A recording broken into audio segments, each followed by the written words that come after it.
walikuwa ni wachungaji hodari.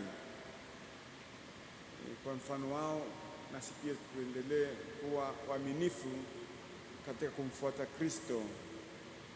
Na leo katika somo la Injili tunaona Yesu anatuonya. Labda tuangalie kidogo kuhusu hii dhambi dhidi ya Roho Mtakatifu. Anasema, amin nawaambia, dhambi zote watasamehewa na kufuru zao watakazokufuru zote, bali mtu atakayemkufuru Roho Mtakatifu hana msamaha hata milele, ila atakuwa na dhambi ya milele, kwa vile walivyosema ana pepo mchafu. Ni jambo la kutisha na lisilopendeza kusikia kitu kama hicho, kwamba kuna uwezekano wa kuwa na dhambi ya milele ambayo haitasamehewa. Na ni vizuri kuelewa jambo hili kwa kuwa yatupa msingi mzuri katika maisha yetu ya kiroho. Katika kitabu cha Katekisimu namba 1864 tunasoma kwamba hakuna mipaka kwa rehema ya Mungu, lakini yeyote anayekataa kwa makusudi kukubali rehema yake kwa kutubu anakataa msamaha wa dhambi zake na wokovu unaotolewa na Roho Mtakatifu. Ugumu huo wa moyo unaweza kusababisha kutotubu kwa mwisho na hasara ya milele. Kumbe dhambi hii inatokana na kiburi, inatokana na kupenda ukweli, kukataa ukweli. Mtakatifu Thomas wa Aquinas akielezea dhambi hii alitoa namna 6 ya kufanya kosa hili. Namna ya kwanza ni kukata tamaa, kukataa rehema ya Mungu na kukataa kuamini dhambi za mtu zinaweza kusamehewa. Kama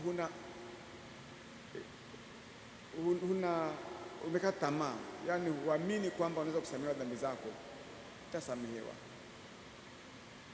Pia kitu kingine anachokiona kinafanya tusisamehewe, wanasema kwa Kiingereza presumption, ni madhanio. Nafikiri kwa Kiswahili si kama ni Kiswahili sahihi. Presumption, madhanio ya kudhani au kuamini kwamba mtu anaweza kupata wokovu bila neema au toba.